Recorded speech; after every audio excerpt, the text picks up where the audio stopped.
Hi friends, thanks for clicking. It's Manoj Shukla and this one is Cozy Classes. आज आम अच्छा skills of communicative English class 10 detail text रो topic number 1 all things bright and beautiful. यह होछन गोटे poem all things bright and beautiful. यह होछन गोटे पोएम लिखा ही CF Alexander Cecil Francis Alexander Mrs Cecil Francis Alexander द्वारा लिखा ही। बट आमे भी देखिबा सीएफ अलेक्जेंडर किए तांकर परिचय कौन आग एक कथा भी टिके देखिदबा। एबे देखिबा अबाउट द पोएट। पोएट किए से कथा भी देखिबा। तेबे पोएट होचंती Cecil Francis Alexander. Okay, Cecil Francis Alexander से होचंती मिसेस सेसिल फ्रांसिस अलेक्जेंडर। से होचंती पोएट, जने लेडी पोएट, जने poetess. Okay, Cecil Francis Alexander was born in Dublin, Ireland in 1818। 1818 मसीहा आयरलैंडर डब्लिन सहर से जन्मग्रहण करते Cecil Francis Alexander Mrs Cecil Francis Alexander.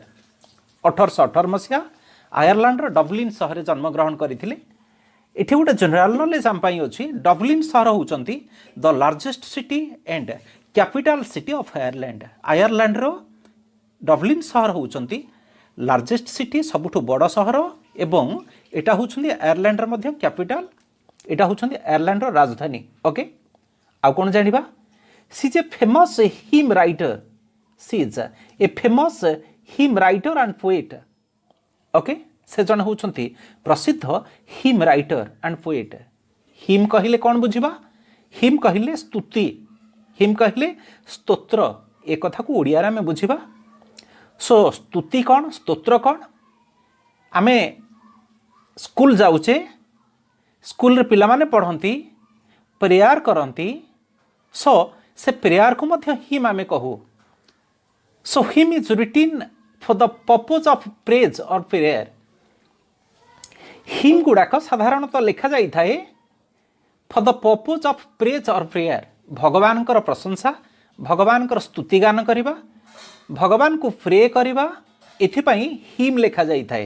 याकू him कुहा जाए। ओके, हिम कुहा जाए, not a hymn but hymn. Okay, HIM जेमती आमे उच्चारण करूछे HYMN। ये तार होचंदी homophonic word. Okay, homophone hymn HYMN hymn, not hymn. जे हिम लिखंती तांकू हिम राइटर कुहा जाए। ओके, तांकू हिमिस्ट कुहा जाए HYMNIST हिमिस्ट कुहा जाए। तांकू हिमोग्राफर कुहा जाए HYMNOGRAPHER तांकू हिमोग्राफर कुहा जाए। तांकू हिमिस्ट मध्य कुहा जाए। ओके, सो हिम जे लिखंती तांकू ए कथा आमे कहू। एवं से जने होउछंती पोएट। ए कथा भी लिखा हिचंती। जेहेतु एटा आम पे गोटे पोएम डिजाइन करा जाइचंती, तेबे एटा को आमे तांकू पोएट बोली कहबा। ओके, सो आमे जेमतिका स्कूल रे पढुचे आहे दयामय विश्वविहारी, करुणा सागर प्रभु हे, अखिल ब्रह्मांडपति मो जीवन स्वामी, भवसागर कारण तारण हे आनंदमय कोटि भुवन पालक। ये सब जेमतिका आमे प्रेयर पढुचे स्कूल रे, ये समस्त होउछंती हिम रे अंतर्भुक्त। ये समस्त they all belong to him. Okay, एमान को सब हिम मध्य आमे कहि परिबा। कारण मु आगुरु ए कथा कहिछि hymn is one sort of praise और prayer.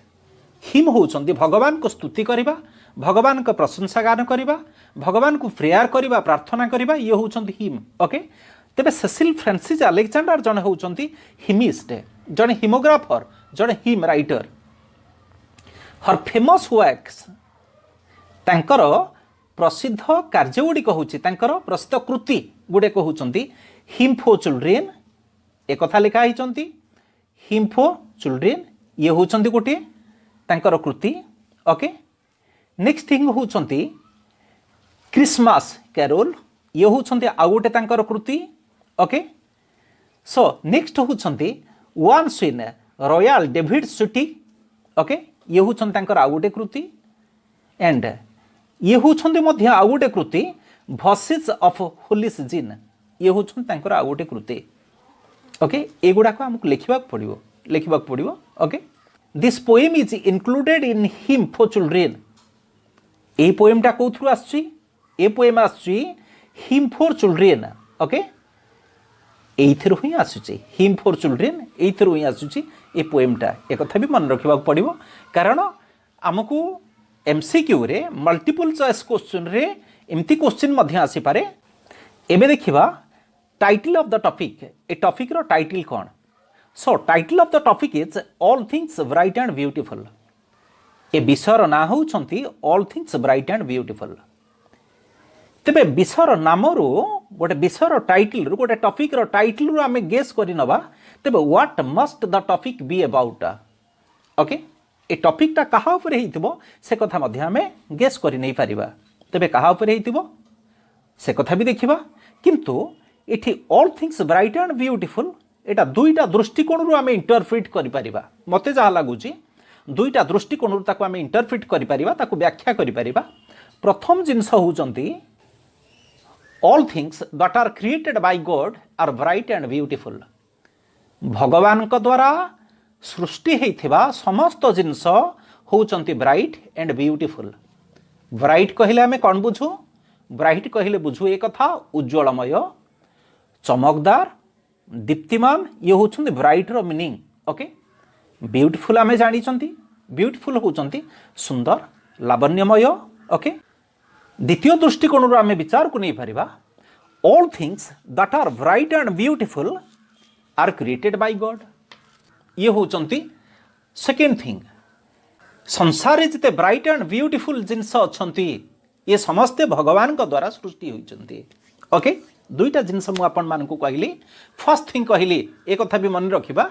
All things that are created by God are bright and beautiful second thing कहली all things that are bright and beautiful are created by God okay तेबे भगवान को द्वारा सृष्टि समस्त जिनस होउचंती सुंदर आ समस्त जिनस जहाँ सुंदर एवं ब्राइट अच्छी जहाँ ब्राइट एवं ब्यूटीफुल अच्छी सी भी भगवान को द्वारा सृष्टि ओके ये होती टाइटल लीड इन मतलब कौन लीड इन अर्थ होती इंट्रोडक्शन तेबे टॉपिक रे पशिबा पूर्व ये टॉपिक जानिबा पूर्व यार टेक्स्ट जानिबा पूर्व इंट्रोडक्शन कौन अच्छी से कथा भी देखिदबा आम टेक्स्ट बुक रे कौन लिखा होती so we see and enjoy many things around us okay एक कथा भी लिखा होती we see and enjoy many things around us such as beautiful sunrises and sunsets आमे अनेक जिनस देखू आमे अनेक जिनस एंजॉय करू अराउंड अस आम चतुर्पार्श्व रे सच एज ब्यूटीफुल सनराइजेस सुंदर सूर्य उदय एंड सनसेट्स ये सूर्यास्त ट्रीज एंड फ्लावर्स ये वृक्षलता आदि देखू ये पुष्प समूह देखू फ्लावर्स देखू फूल देखू रिभर्स एंड माउंटेन्स नदी देखू पर्वत मध्य देखू बर्ड्स एंड एनिमल्स पक्षी देखू जीवजंतु मान आम देखू आम चतुर्पार्श्व रे ये सब जिनस आम देखू एंजॉय मध्य करू okay but we also smell the fragrance of flowers we also smell the fragrance of flowers फूलर बास्ना मध्य आम उपभोग करू and feel the change of seasons एवं ऋतुर परिवर्तन मध्य अनुभव करू ओके ये सब जिनस आम अनुभव करू we have also eyes to see all these ये समस्त देखिबा पाई वी हैव आईज आमर आखि अच्छी टू सी देखा ऑल दिज ये समस्त जिनस एंड लिप्स एवं we have also lips to praise the beauty of the creation to praise प्रशंसा करने the beauty of the creation ये सृष्टिर जो सौंदर्य रही ताकू प्रशंसा करने आम पाखे भगवान ओठ देइचंती ओके एक कथा आम दि जाइछंती इंट्रोडक्शन बट लिखा ही क्वेश्चन आम दि जाइछंती have you ever thought who has created such beautiful things for us okay have you ever thought आपन के हेले चिंता करिसंती ये सुंदर जिनस गुड़िक आम किए सृष्टि करिसंती एक कथा के भी चिंता करिसंती ये सब प्रश्न समूह आम दि जाइछंती अतएव आम एठू आरंभ करवा ये समस्त जिनस आम किए देइछंती स्वयं सृष्टिकर्ता देइछंती the creator is one but the creation is different स्रष्टा होउछंती एक किंतु सृष्टि होउछंती भिन्न भिन्न कोटि कोटि सृष्टि अछंती किंतु स्रष्टा होउछंती एक ओके एबे आमे देखिबा टेक्स्ट ए टेक्स्ट रे 6टा स्ट्रांजा अछंती there are just 6 stanzas in this text and each stanza is consisted of 4 lines ए टेक्स्ट रे all things bright and beautiful ए टॉपिक रे 6टा स्ट्रांजा अछंती आ प्रति स्ट्रांजा रे 4टा लेखा लाइन अछंती ओके एबे देखिबा फर्स्ट स्ट्रांजा रे लेखा हिचंती all things bright and beautiful, all creatures great and small, all things wise and wonderful, the Lord God made them all. So first line रे लेखा हिचंती all things bright and beautiful. Okay, what does it mean? That means all things that are bright and beautiful are created by God. जिते सब जिनस bright अछंती जिते सब जिनस beautiful अछंती संसार bright कहले आमे कोन बुझू ब्राइट कहले उज्जवलमय चमकदार दीप्तिमान ये सब जिनस को बुझाए ब्यूटीफुल कहले सुंदर लावण्यमय ये सब जिनस को बुझाए okay so all things bright and beautiful that means all the things that are bright and beautiful are created by God संसारे जेते सब जिनस अछंती ब्राइट अछंती ब्यूटीफुल जिनस जेते सब संसारे अछंती ये समस्त जिनस भगवान का द्वारा ही सृष्टि okay all the bright and beautiful things are created by God ए कथा लिखा हिचंती समस्त सुंदर समस्त उज्जवलमय चमकदार एवं दीप्तिमान जिनस भगवान का द्वारा सृष्टि okay this is first line second line all creatures great and small that means all the great creatures and small creatures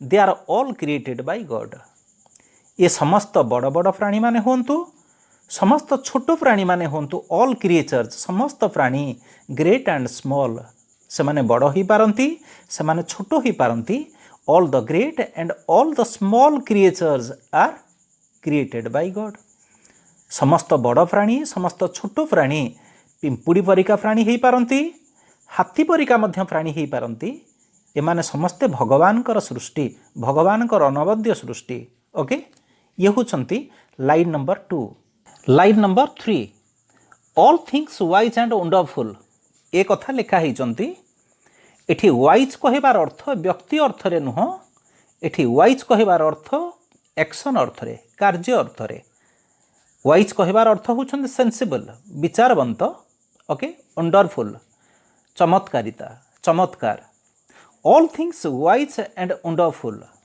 that means all the wise and wonderful things are created by God भगवान का द्वारा ये समस्त विचारवंत कार्य समस्त चमत्कार कार्य सृष्टि होती मु गोटे उदाहरण आपण मानक दे पारे जेतेबेले पक्षी माने आकाश रे उड़ी करी जाउचंती आमे केबे हेले भी देखि नाहे कोनोसी पक्षी सहित धक्का हवार रास्ता रे मनीष गला बेले धक्का हबार संभावना थाए किंतु आकाश रे निर्दिष्ट पथ नथिले मध्य गोटे पक्षी अन्य पक्षी सहित धक्का हुए नाही एटा कोन गोटे वाइज एक्शन नुह कि यह कौन गोटे सेंसिबल एक्ट गोटे नुह कि भगवान यह भी तैयारी करिसंती यह कौन वंडरफुल नुह यह कौन चमत्कार नुह कि भगवान ए समस्त कार्य को निर्माण करिसंती all things wise and wonderful that means all the things that are wise and wonderful are created by God भगवान को द्वारा ये समस्त वाइज ये समस्त विचारवंत ये समस्त वंडरफुल ये समस्त चमत्कार कार्य निर्माण होइचंती तैयारी होइचंती ओके ये होचंती line number 3 line number 4 the Lord God made them all भगवान सर्वशक्तिमान भगवान ये समस्तंकर होचंती निर्माणकर्ता Lord God made them all भगवान ये समस्तंकु सृष्टि करिचंती तेबे भगवान कौन सृष्टि करिचंती ये समस्त ब्राइट एवं ब्यूटीफुल थिंग्स भगवान तैयारी करिचंती God has made all the bright and beautiful things God has made all the great and small creatures God has made all the wise and wonderful things and these are all the creations of the creator Lord God okay भगवान ये समस्त जिनस को निर्माण करिचंती भगवान होचंती स्रष्टा एमान होचंती सृष्टि ये होचंती first stanza okay एबे देखिबा सेकंड स्टांजा लिखा हिचंती each little flower that opens each little bird that sings, he made their glowing colors, he made their tiny wings. Okay, so second stanza first line रे या लिखा ही चंती each little flower that opens, प्रत्येक छोट छोट फूल जोड़ा को open करी थांती, अर्थात प्रत्येक छोट छोट फूल प्रस्फुटित हुअंती, each little flower that blooms, प्रत्येक छोट छोट फूल से माने प्रस्फुटित हुअंती. सेकेंड लाइन रे लिखा ही चंती each little bird that sings, प्रत्येक छोट छोट पक्षी जो माने सेमानकर गायन करि थांती, कलरव करि थांती. पक्षी माने चिर्पिंग करंती, चपिंग करंती, ट्विटरिंग करंती, ट्वीटिंग करंती. सेमाने सेमानकर कलरव करि थांती, छोट छोट पक्षी माने कलरव करि थांती. तेबे भगवान कोन करंती सेमानक पई? He made their glowing colours. एठी ही रो अर्थ होउचंती, here he refers to Lord God. Lord God made their glowing colours. भगवान सेमानक सहित ग्लोइंग कलर्स जाजुल्यमान रंग को लगे देइचंती. कहा सहित रंग लगेइचंती ए कथा फर्स्ट लाइन रे लिखा हिचंती each little flower that opens. प्रत्येक छोट छोट फूल जो माने प्रस्फुटित हुअंती, he made their glowing colours. अर्थात Lord God made the glowing colours of the little flowers. Lord God has added glowing colours to the little flowers. छोट छोट फूल मान सहित स्वयं भगवान से ग्लोइंग कलर को ऐड कर जाजुल्यमान रंग से सहित भरी देइचंती. फर्स्ट लाइन सहित थर्ड लाइन की आम एठी मिसेबा. ओके, तेबे आउ भगवान कौन करिचंती? He made their tiny wings. भगवान सेमानकर टाइनी विंग्स निर्माण करिचंती, सृष्टि करिचंती. को मानकर टाइनी विंग्स? टाइन कहिले भेरी स्मॉल. ओके, अति क्षुद्र, अति क्षुद्र डेणा गुड़िक भगवान सृष्टि करिचंती. को मानकर डेणा सृष्टि करिचंती ए कथा सेकेंड लाइन रे लिखा हिचंती. Each little bird that sings, प्रत्येक छोट छोट पक्षी जो माने गायन करि थांती, he made their tiny wings. Lord God made their tiny wings. अर्थात भगवान छोट छोट पक्षी मानकठी छोट छोट डेणा को मध्य खंची देइचंती. Okay, Lord God made the tiny wings of little birds. छोट छोट पक्षी मानकर छोटिया छोटिया डेणा को ये भगवान मध्य सृष्टि करिचंती. ए कथा सेकेंड स्टांजा रे लिखा हिचंती. ओके, एबे देखिबा थर्ड स्टांजा. थर्ड स्टांजा रे लिखा हिचंती the purple headed mountain, the river running by, the sunset and the morning that brightens up the sky. ए कथा लिखा हिचंती. तेबे थर्ड स्टांजा रो फर्स्ट लाइन रे लिखा हिचंती the purple headed mountain. It means the purple headed mountain is created by God. Purple headed mountain कहले कौन बुझा जाए? पहाड़टी अच्छी बैगेणी रंगर देखा जाउची.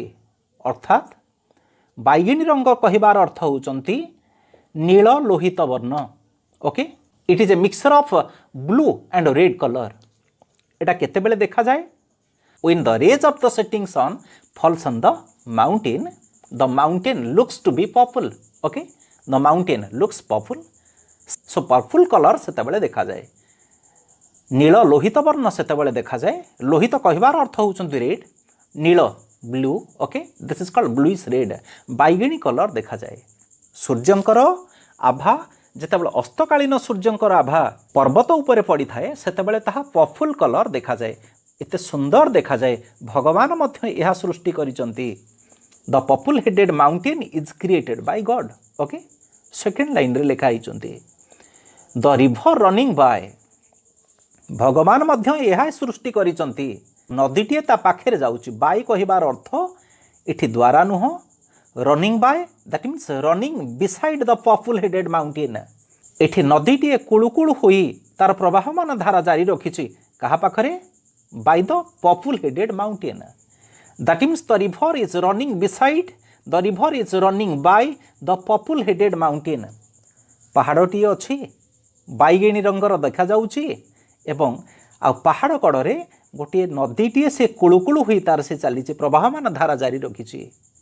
ते भगवान मध्य ताहा सृष्टि करिचंती. आउ भगवान कौन सृष्टि करिचंती? The sunset and the morning. भगवान सूर्यास्त सृष्टि करिचंती. सूर्य अस्त होउचंती and the morning that means the sunrise.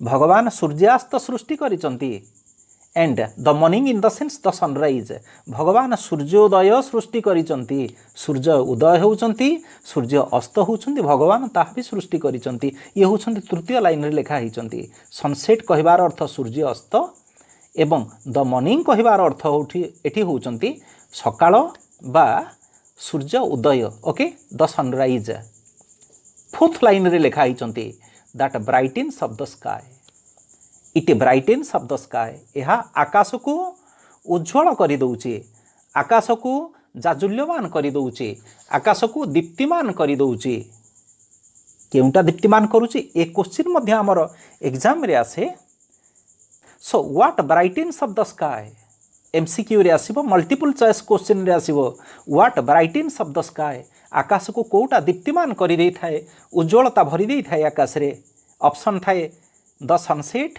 The morning the sunset and morning nothing else एमान को भितर कौन सीटी नुहे सो राइट आंसर होउछंती द मॉर्निंग सकाळ सूर्य उदय the sunrise brightens up the sky okay कहीं केमती का आमे विचार को नबा कहीं आमे लिखि दो the sunset and morning brightens up the sky भूल ही जाए कहीं ब्राइटन्स टा एठी थर्ड पर्सन सिंगुलर नंबर रे अछंती दैटटा होउछंती third person singular number brightens लिखा जाइछंती तेनु एठी गोटे मात्र जिनस को सूचौछंती the morning that brightens up the sky okay से जो सकाळ से जो सूर्योदय जहा कि आकाश रे औज्ज्वल्यता भरी देई थाए so correct answer is the morning brightens up the sky ये होउछंती थर्ड स्टांजा ओके एबे देखिबा फोर्थ स्टांजा रे लिखा हिचंती the cold wind in the winter the pleasant summer sun the ripe fruit in the garden he made them everyone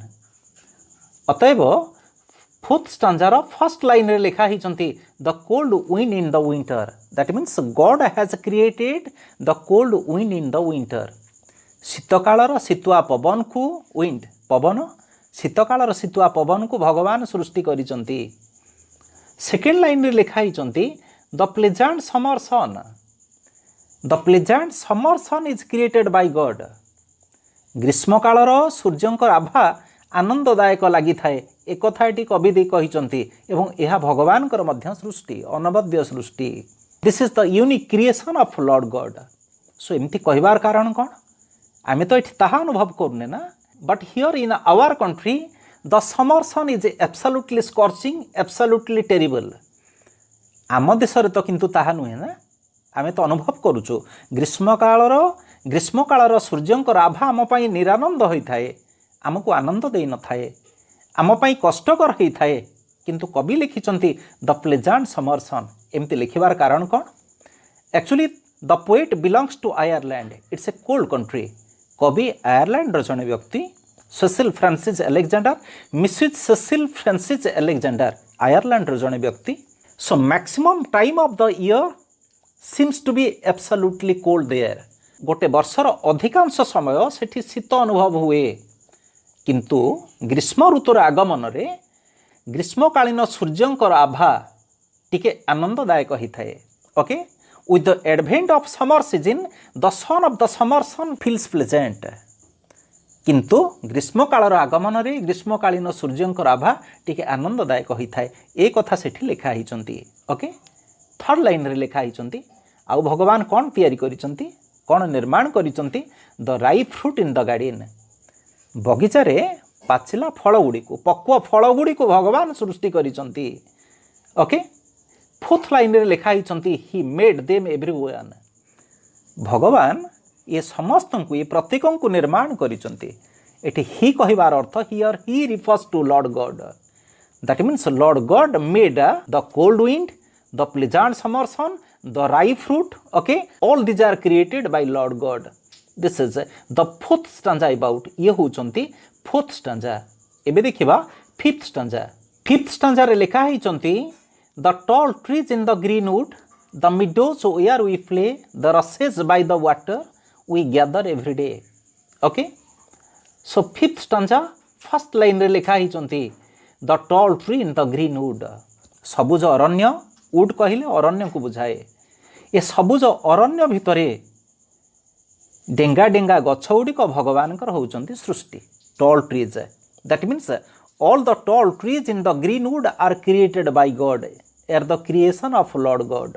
भगवान ये समस्त जिनसर सृष्टिकर्ता. सेकेंड लाइन रे लिखा ही the meadows where we play. आमे जो घास पड़िया खेलुचे, मिडो कहबार अर्थ होउछंती घास पड़िया.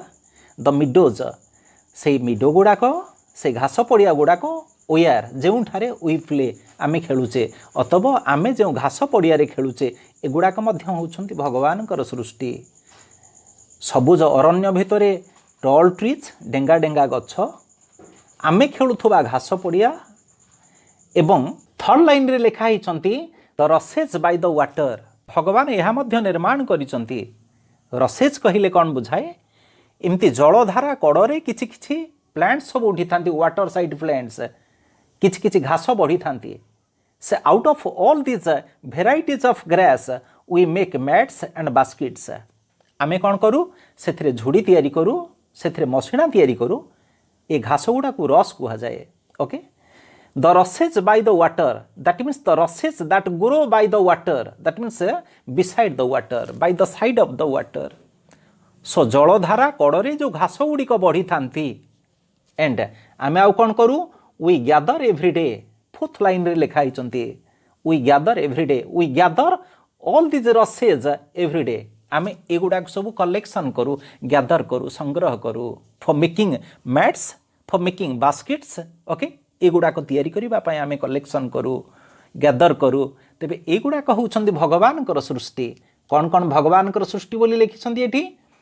डेंगा डेंगा गछ गुड़ाक जो गुड़ाक सबुज अरण्य भितरे थांती, आमे खेलुथुबा खेल पड़िया, पानीर कड़े थिबा रसेज, एगुड़ाक समस्त होउछंती भगवानकर सृष्टि. ए कथा फिफ्थ स्टांजा लिखा ही. सिक्स्थ स्टांजा लिखा ही he gave us eyes to see them and lips that we might tell how great is God Almighty who has made all things well. Okay, तेबे फर्स्ट लाइन रे कौन लिखा ही? he gave us eyes to see them. भगवान आमको आखि दुईटी देइचंती. he gave us eyes, Lord God gave us eyes to see them.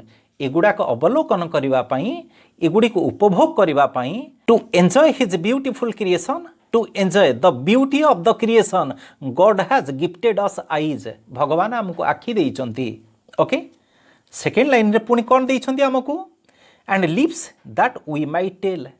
भगवान आमको lips देइचंती, ओठ मध्य देइचंती, ओठ दुईटी देइचंती, टंग टीए देइचंती, माउथ टीए देइचंती. आमे प्रशंसा गान करिबा. we might adore, we might praise, we might sing the beautiful creation of Lord God. भगवान को कृति को, भगवान को जो सृष्टि की टिके प्रशंसा करबा पई भगवान आमको लिप्स मध्य देइचंती. ओके, थर्ड लाइन रे लिखा हिचंती how great is God almighty. Almighty कहबार अर्थ होउछंती सर्वशक्तिमान. गॉड ऑलमाइटी सर्वशक्तिमान भगवान. सो ही जो ओमनीपोटेंट, भगवान होउछंती सर्वशक्तिमान. ओमनीप्रेजेंट, भगवान होउछंती सर्वविद्यमान. गॉड होउचंती ओमनीसेंट, भगवान होउचंती सर्वज्ञाता. So omniscient, omnipresent and omnipotent, भगवान होउचंती God almighty. So how great is God almighty. Fourth line रे लिखा हिचंती, लास्ट लाइन रे लिखा हिचंती who has made all things well. जी कि ये समस्त जिनस को सुचारू रूपे सुंदर रूपे निर्माण करिचंती. So God is great. He has created all the things well for human beings to enjoy his beautiful creation and to utilize his beautiful creation wisely. Okay, this is all about the text. Thank you for watching. But one request, never hesitate to subscribe this channel and never hesitate to share this video. Bye.